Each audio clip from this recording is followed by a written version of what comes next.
Hello and welcome to the Kuribros, a Yu-Gi-Oh! Anime recap podcast. I'm your host Phoenix, and in this episode we're covering the Yu-Gi-Oh! Dream Blunt Rotation Battle Royale. Joining me, my co-host on the sidelines commentary, it's Andy.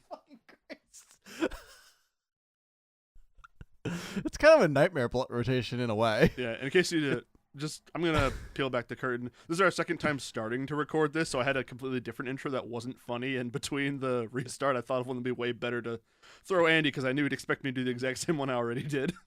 I was sincerely waiting for you just to do it. We were just going to do the whole Alcatraz bit. Yeah.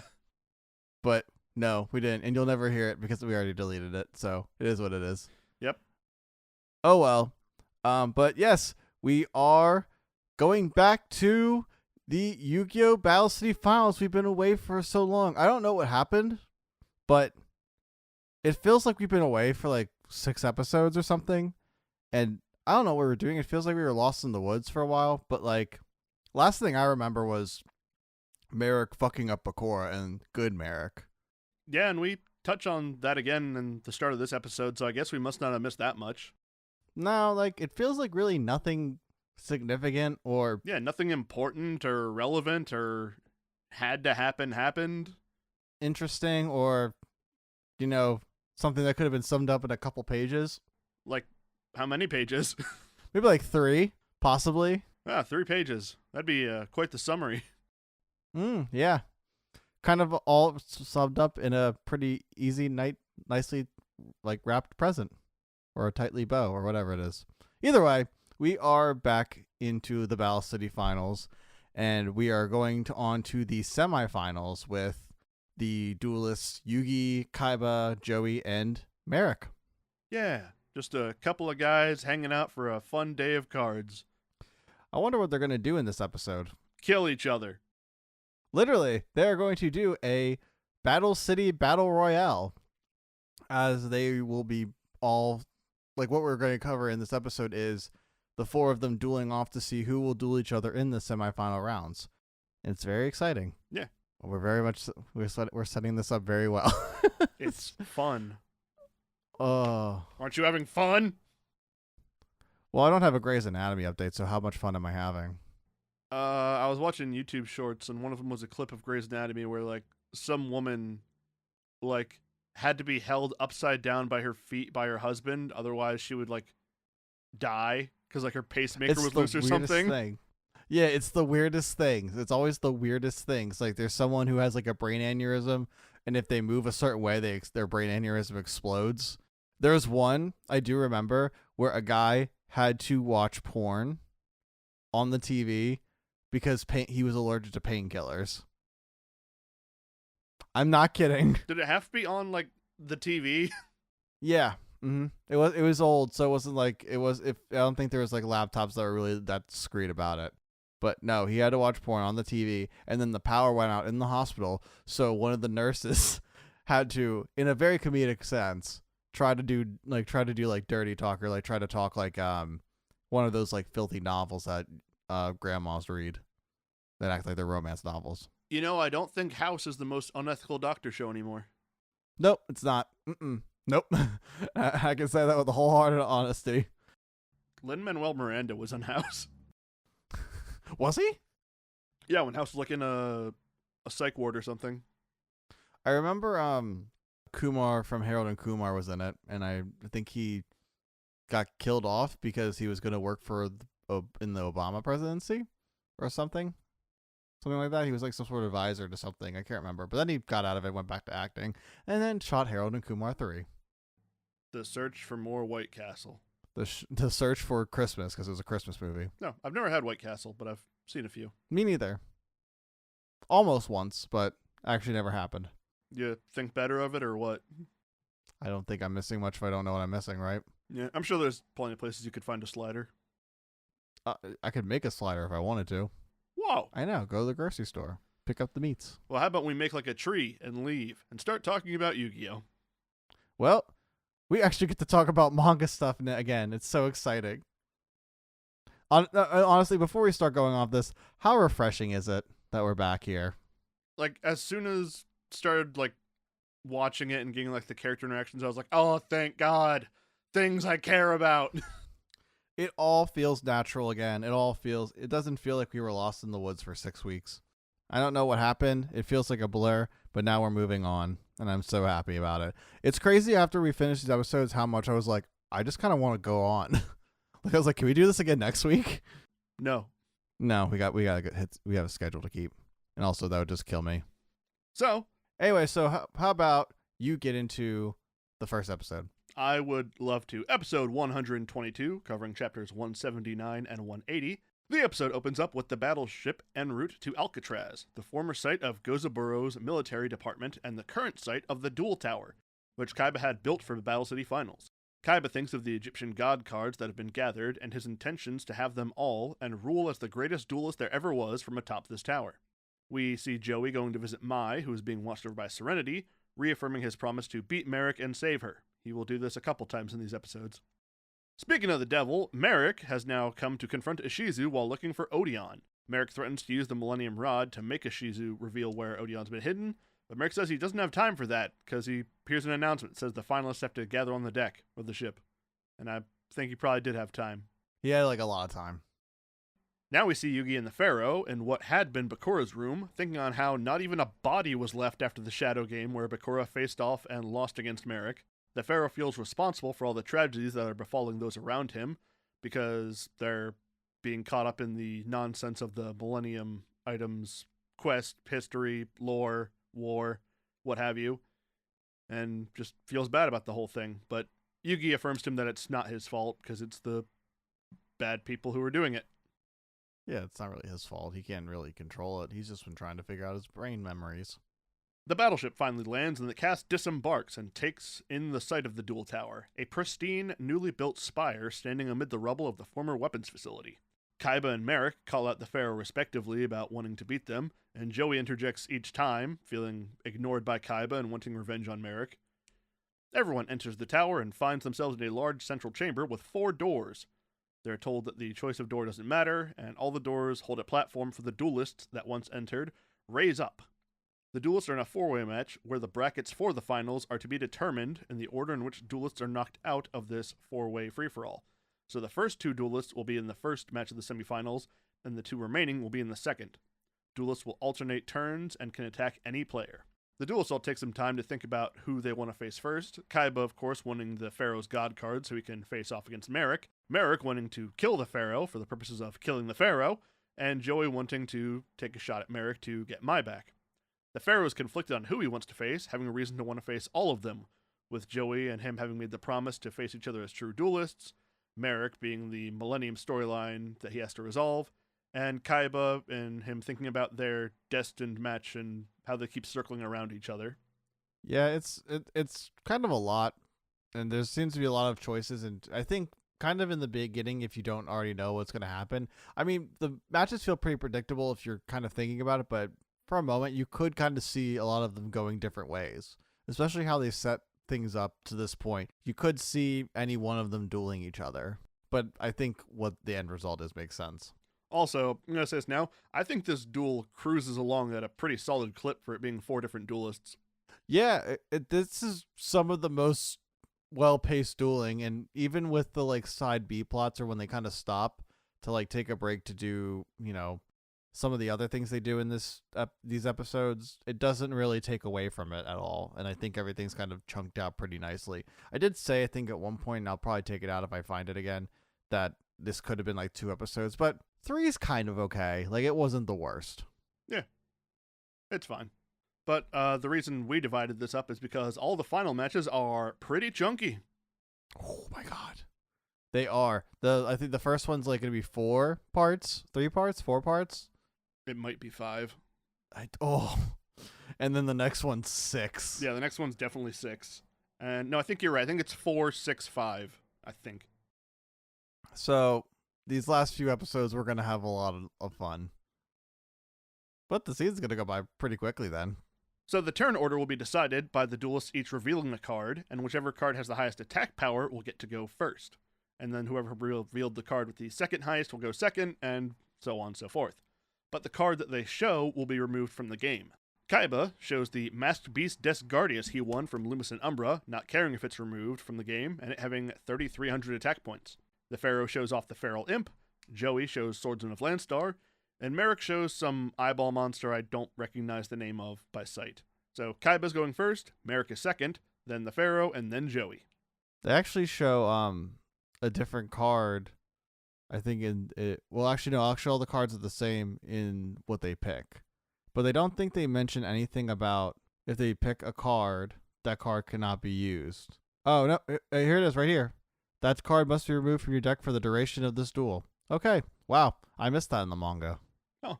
I think the one the one that you were looking at that's Merrick is called Rekunga. Yeah, sure, I'll believe you. That's what it is. I'm looking at it right now. All right, cool.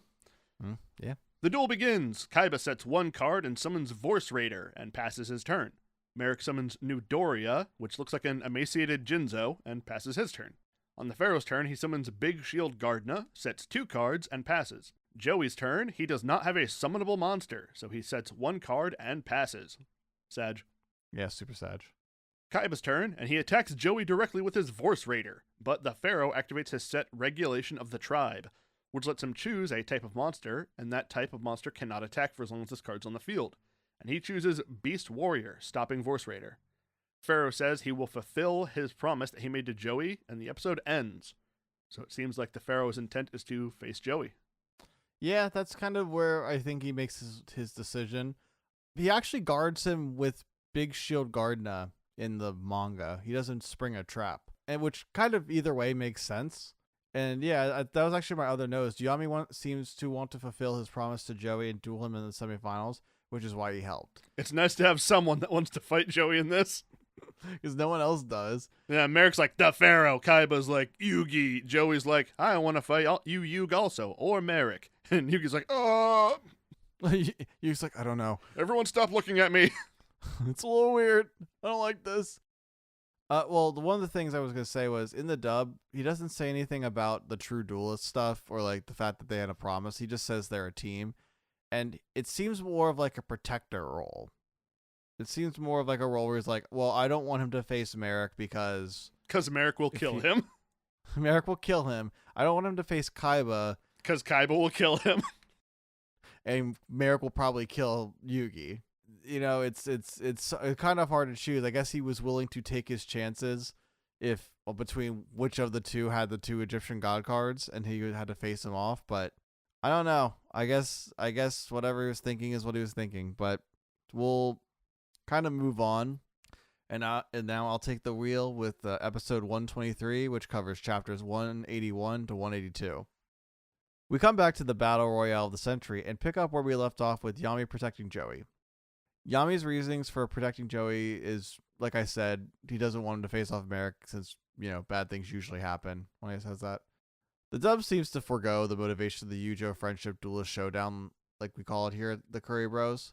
Kaiba's not keen on this plan, as he wants to take on Yami and take his life for the Sky Dragon himself, so he can use it to overpower Merrick and his Winged Dragon of Ra. Joey seems to be looking at Merrick to be his opponent for the obvious reasons of Mai dying in less than a day, so he wants to wrap this Merrick shit up as soon as possible. Merrick honestly really doesn't care who he duels, it seems like. I mean, obviously, like, he would rather be Yugi, just get it over with, but he's kind of just like, fuck you, I'll kill you all anyway. At least that's how his attitude is in the dub.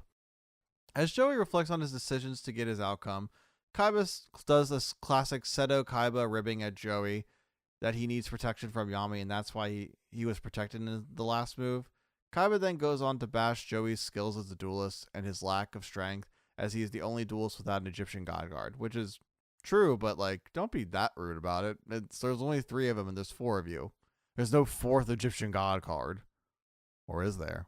I'll speak on this in the next episode, chunks about Joey and Egyptian god cards. I have thoughts. Oh, God. I'm sure we both will have thoughts after we watch them. Yami jumps in to defend Joey. In the manga, he even calls Joey a true duelist who survived the tournament all on his own, but Joey interjects saying he's okay and doesn't care about what Kaiba says and has to take care of himself, which is, good Joey character writing, in my opinion. We take a detour of seeing Serenity and unconscious Mai while recapping their roles together. Then we meander on over to Ishizu, who is with an unconscious Odeon, while recapping how they got where they are too. There seems to be a part of the flashback of Ishizu and Merrick meeting that seems familiar, but at the same time, I don't know Like if there's kind of like more to it that I'm misremembering or remembering, because it feels a little longer than what I remember. So previously, we had seen that Merrick and Shizu had their meeting like this when Merrick got the Winged Dragon of Ra card. Mm-hmm. And this time, at least in the sub, it was him looking for Obelisk the Tormentor, and Shizu was there waiting for him, trying to stop him with some museum guards or just Egyptian Preservation Society security, which they get magic whammied by the Millennium Rod and stopped by Merrick, and he doesn't get the card. Also, Odeon fires an RPG at the wall and drives off with Merrick in a motorcycle, while the ghouls like run after them. Not with it; they don't have their own motorcycles. It's very funny. What? Huh? Yeah, Odeon's the getaway driver. He just has an RPG. Oh, it is an RPG. Oh my god. Nope, that did not happen. There is a little shot of Odeon. And also, Ishizu says that the day after the incident where their dad got deskinned was, like, after that, Odeon and Merrick left the Gravekeeper site. Well, and so this was her first time seeing them since. Doesn't mention any of that in the dub, at least not to my recollection, or I must have missed it. Either way, we get back to the good stuff, and after a super romantic rival stare down of Yami and Kaiba, Merrick interjects to keep the game going. He starts his turn by playing a face-down card, and then Lord of Poison in attack mode with 1500 attack. Merrick then switches Newdoria to attack mode and has it attack Kaiba's Force Raider. Kaiba is confused as Newdoria is weaker, but pays it no mind, but Yami is betting Newdoria has a special ability, which he's obviously right about. Merrick activates the ability, which destroys any monster on the field if it's sent to the graveyard, so Force Raider is taken out. Merrick then plays the Spell of Pain card, which transfers the lost life points Merrick would have lost and sends them to Joey, who goes down to 3,300 life points, and his terminal starts to go up. Yami takes his turn and sacrifices his Big Shield Guard into some Beast of Guilford and attacks Kaiba directly. Kaiba reveals a trap card in response called Attack Guidance Armor and has it attack Merrick's Lord of Poison, but Merrick has a trap card of his own in Mirror Force, which, hey, that's Yugi's card, to send the attack back to Yami. However, Yami has a trap card ready with 7 Tools of the Bandit, which is actually Remove Trap in the manga, but they show a de-spell art in the first bit, but then they change it to a Remove Trap in the next part of the chapter. So I don't know. Either way, 7 Tools of the Bandit makes sense. Wow, that's the worst anyone's ever done it. I know. So it negates Merrick's trap, who takes the attack and is now on Joey's level. Yami also goes up higher because he lost 1,000 points from 7 Tools of the Bandit. Joey takes his turn and draws Gearfree the Iron Knight, who he plays in attack mode. Joey takes a revenge on Kaiba's shit-talking and attacks Kaiba directly to put him in last place with 2,200 life points. Yami is wondering why he chose Kaiba instead of Merrick, but he realizes that might just be what Joey wants. Joey ends his turn with a face down and turns it to Kaiba. Kaiba then plays 3 face down cards and summons Blade Knight in attack mode and goes for Merrick, who is down to 1,700 life points. Kaiba declares his intentions on dueling Yami as he wants to finally prove his superiority as the episode ends. Yeah, pretty straightforward, pretty fun stuff. I've had a lot of fun watching this episode. Yeah, it's cool. I do think that we will all come to see in this last episode that I think Joey has been playing everyone from the start. Oh, yeah? Oh, yeah. I think Joey isn't so much on the strategy side of understanding dueling, but understanding the actual duelist and knows how to manipulate them, even if not intentionally, because he makes a play at the end of this next episode that perfectly anticipates Kaiba, and he's able to use it to catch off guard Merrick. Oh, yeah, I think I know what you're talking about, but it is cool because I think one of the things about, I guess this is one of the things we'll talk about at the end, but kind of how Joey learns to hang with these kind of big ballers. Mm-hmm. Do you want to kind of take it off? I would love to. Okay. Episode 124, chapters 182 to 183. Merrick starts off by summoning Dark Geroid, which when summoned lowers the attack of another monster by 800 points. Merrick chooses to afflict Gearfried, the Iron Knight, with this, and then moves to attack with Dark Geroid. Joey activates his Skull Dice in response, rolling the 2 to have Dark Geroid's power. But before he is able to counterattack, Kaiba activates his Shrink card, having Gearfried's attack power. So Gearfried is destroyed and Joey takes a little bit of damage. There's a quick scene of Mai in the Shadow Realm Sand Prison to make me suffer, along with a flashback of time on the battleship, where Joey tells Taya that if he is able to save Mai, then he'll consider himself a true duelist. It was interesting because this is one of those things where in the manga he talks about asking Yugi what is a true duelist. So I like this narrative. Like I love that this narrative just keeps happening, and he's kind of trying to find that answer himself. Speaking of asking Pharaoh if he's a true duelist, on the Pharaoh's turn, he moves to attack the Dark Geroid with Beast of Gilfer, but Joey calls out to him to wait and asks what a true duelist is. Joey says that he's been learning the answer throughout all of his Battle City experience, and we get a long flashback which summarizes all of his matches. And he reminds the Pharaoh that he's his opponent in this Battle Royale too, and to stop protecting him and holding back. Joey tells the Pharaoh to trust their promise that they will duel in the finals.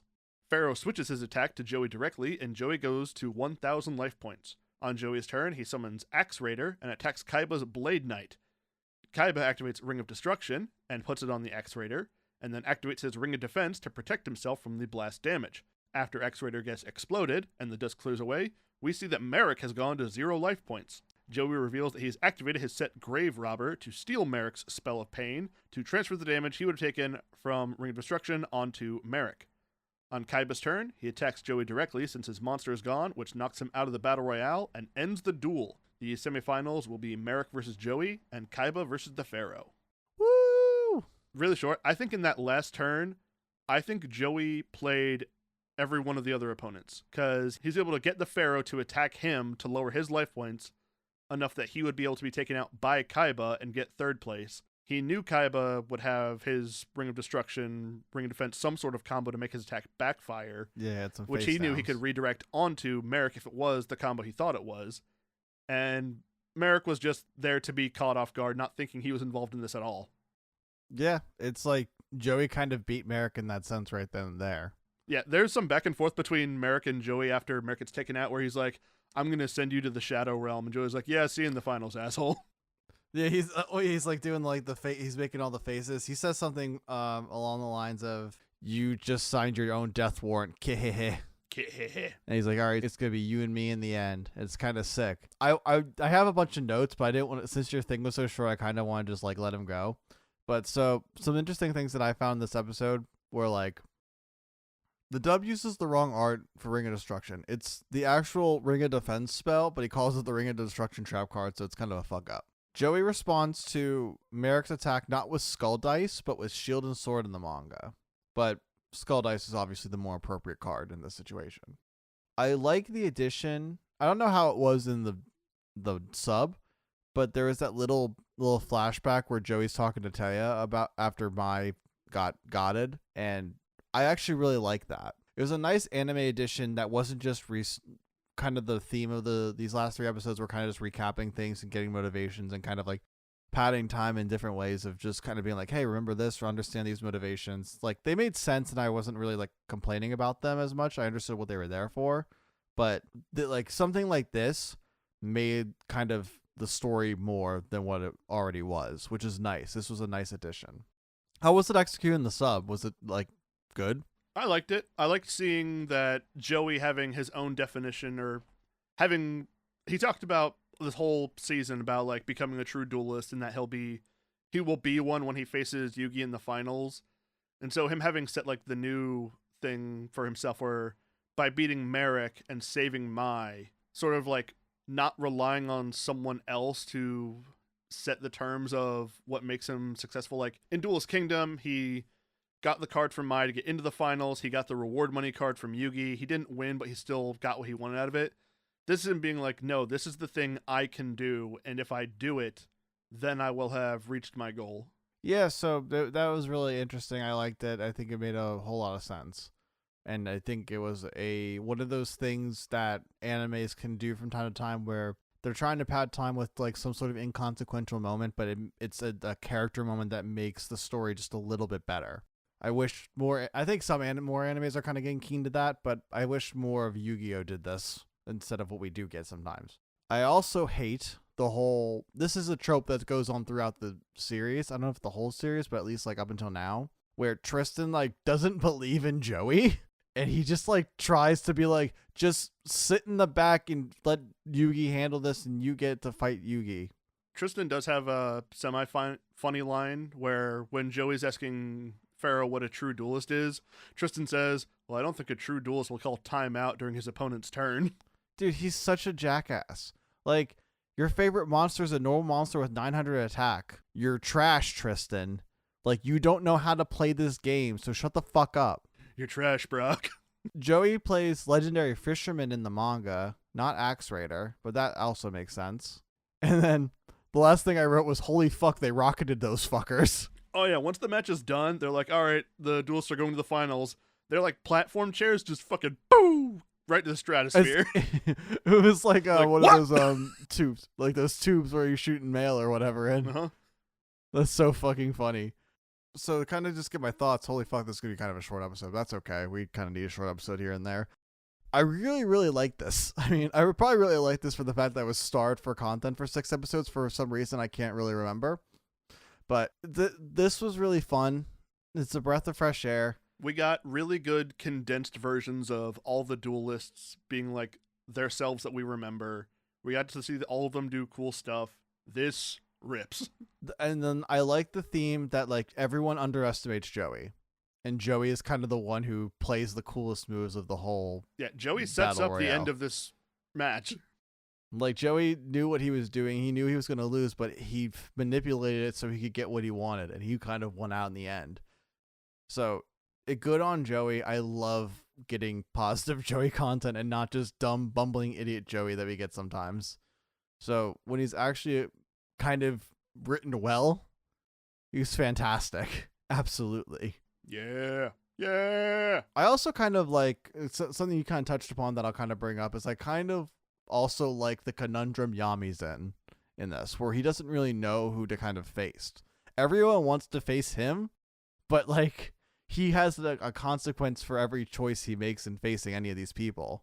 You know, Kaiba's going to be really tough, and he probably doesn't really want to face on another Egyptian god card. Merrick is going to be the toughest, but he also doesn't want Joey to face either one of these people. Yeah, like the smart, safe option would be for the Pharaoh to fight Merrick, because Kaiba doesn't have shadow magic to kill Joey for realsies. But at the same time, like, he doesn't know if he's like got the stuff to face Merrick yet, because Kaiba knows that he needs the 2 Egyptian god cards, and then he feels secure in his victory.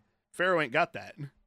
No, and that's kind of the problem, because I was gonna bring up the question, like, what would be some more interesting matchups? But like, narratively, these are the ones that make the most sense. And I mean, we kind of probably, I guess, assumed this was gonna happen anyway, because it would make sense, as we all kind of know what will probably end up in the end game. But like, I was thinking, like, maybe the Merrick Kaiba match would be kind of interesting. Like, Kaiba thinking he could face Yugi in the finals, and it'd be like something cool like that, and you do get the Yujo friendship, but Kaiba loses, Merrick has 2 god cards, and you're ultimately fucked at that point. There's no way Takahashi could have written Yugi. Well, also, another parallel I'm thinking of now is if Kaiba had faced Merrick, naturally he would have lost, because Merrick is supposed to be the big bad villain.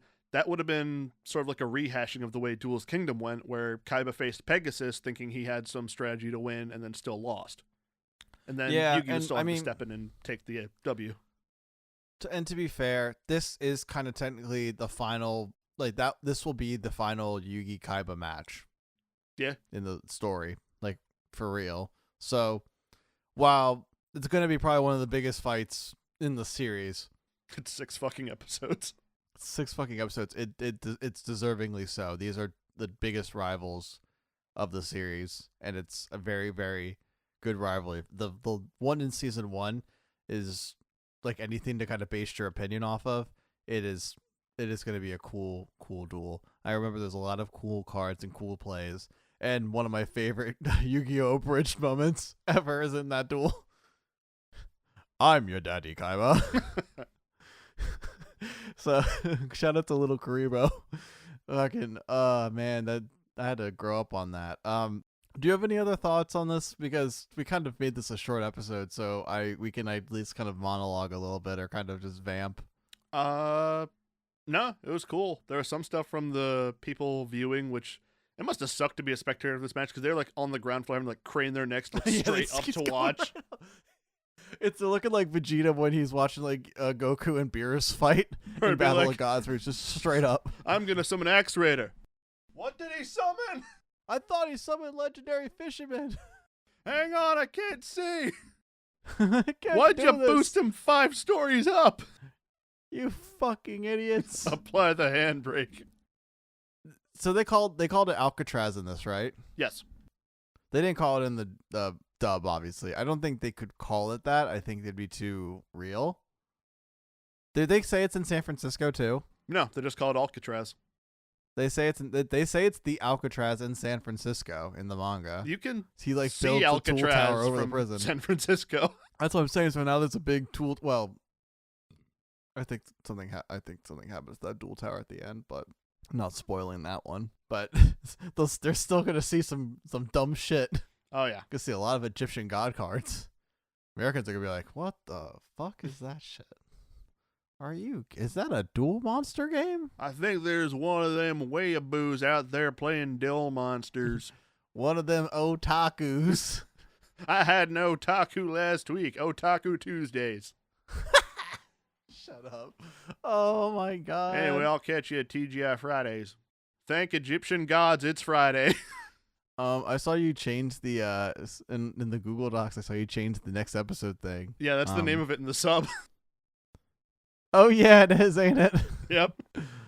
Oh man. So we're gonna talk about Joey and Merrick next time, and I'm not gonna say what happens because obviously it's a spoiler, but I'm sure they'll see it if you watch the sub. Either way, I'm really, really excited for this duel.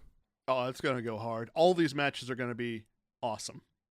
It's kind of exciting that after I don't know what we did for the last 6 episodes, we really phoned it in. We're gonna get okay, we didn't actually phone it in, but maybe a little bit. But I did. We I'll admit it. we're finally gonna get peak for like the rest of the season. Are we only gonna have like 3 episodes left? 4. 4. Okay, well that's kind of good. It's the 4th one, like wrap up shit. No. There's the Joey versus Merrick, Kaiba versus Yugi, the 3rd and 4th place matches, and then the final. 3rd and 4th place matches. I'm trying not to say spoilers because this is the thing I choose to defend. The losers from Yes. Joey versus Merrick and Kai versus Yugi will have their match. I think I kind of vaguely remember that. That feels kind of It's I don't short. remember. Anyway, but it's We're gonna very need a short exciting. one after covering these chunkies. Oh man, and I'm planning. I honestly I didn't talk to you about this. I'm gonna say it live on there. I'm planning to make. I've been kind of sparse with the art this season, but like I'm gonna be making art for this episode, the Merrick and Joey episode, and I will do art for the Seto Kaiba and Yugi episode, Kaiba. and then obviously for the final duel. So it'll be very fun to kind of get on that. I don't know what we're gonna do yet, but I know I'm planning to do that this week, these coming weeks. And so you'll see them when they come out. Neat.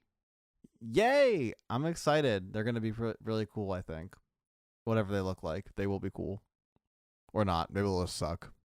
Anyway, I think we got a good chunk of this episode. Thank you guys for dealing with us on the short one. These will be a little longer the next few episodes, so we'll kind of give you a reprieve here. Phoenix! Huh. Do you want to give your socials? Or do you want to give your final thoughts before socials? Or Nah, I think you did final thoughts. Episode rips. Watch it. You can find me on twitch.tv/PhoenixFarce and youtube.com/PhoenixFarce, wherein you can watch me playing casual gameplay, mostly card games, Yu-Gi-Oh!, Master Duel, MTG Arena, Marvel Snap. Sometimes I do other longer form games. And you can also find me as one of the hosts of the Kuribros Podcast, a Yu-Gi-Oh! Anime recap podcast. If you're watching this, you might be into that sort of thing. Where can people find you? well, I'm also a co-host on the Kuribros Anime Recap Podcast with Phoenix Farce of twitch.tv/Phoenix I am on Instagram at apapasurgy, showing off my art and showing off music stuff, music projects, whatever else. You can find my bands, everything like in that. You can find the Kuribros Anime Recap Podcast on Instagram at Kuribros, on Twitter at _Kuribros, and you can see all of our old and new episodes also on YouTube at the Kuribros. So that will be it for us. I am done stalling. Here is the sign off. My name is Andy. I'm Phoenix. Giddy up and goodbye. Hang on, I just got some papers from someone. The fuck's a Noah? What?